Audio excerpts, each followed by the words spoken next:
Which is a safer pet to adopt, a 100-pound guard dog or a 5-pound rabbit? In the context in which we are talking, I definitely picked the dog because the bunny in question is a literal sociopath. Well, welcome to the channel, and today we'll be analyzing the crime of Snowball from The Secret Lives of Pets.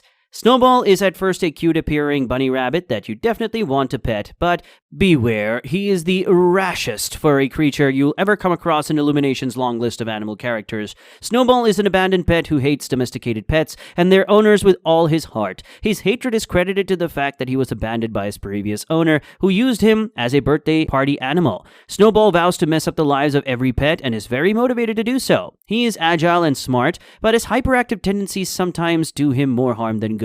In the first installment, the main recipients of Snowball's fury are Max and Duke, two pets who are in pursuit to get back their owners, but are rescued by Snowball, who thinks that they hate humans as much as he does.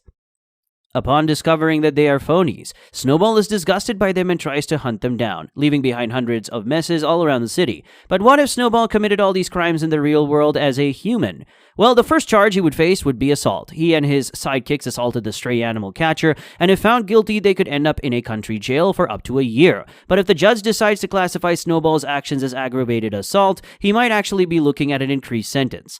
Other crimes that he could be charged with are pet abduction and intent to kill them. If we look at Snowball in the context of a human, stealing someone's pet is not a good idea. This act could end up piling up a fine of about $2,500 and up to a year in prison just for kidnapping. If the intent to kill the pet or actual person could be proved, he would be looking at a period of 7 years in jail, a fine, or in some extreme cases, both. After abducting Max and Duke, Snowball tries to get them branded by a viper, thus accumulating another fine under his fur.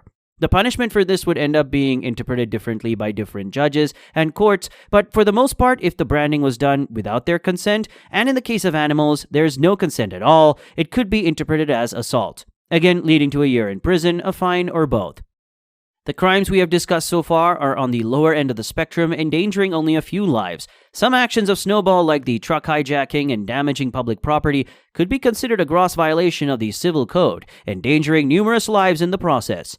If found guilty, Snowball is looking at a massive fine of $250,000. If the damages increases a certain value, up to 10 years in prison, or in some cases both. He would definitely be looking to avoid conviction because the average lifespan of a rabbit is 9 years, which wouldn't leave much room for him. So that's all. Hey, aren't we forgetting that he was actually running an illegal gang in a sewer? Ah, yes, that is exactly right. I almost forgot to mention it. Well, in reality, proving Snowball's involvement in gang activities is a bleak affair, but let's assume he actually gets convicted. What then would the sentence be? Running any kind of gang is a serious offense in the USA, so he would get a sentence of 20 years of rigorous imprisonment, which could even extend to incarceration for life. Snowball overall works very well as a villain with a bit of an exaggerated motive, but it is a children's movie after all. They cannot always be dark and gritty. Snowball fits the role of an anti-hero perfectly and is considered such by many. Did you like this video? Like and subscribe so that the Lord of Algorithms can suggest more such content to you. Till then, sayonara!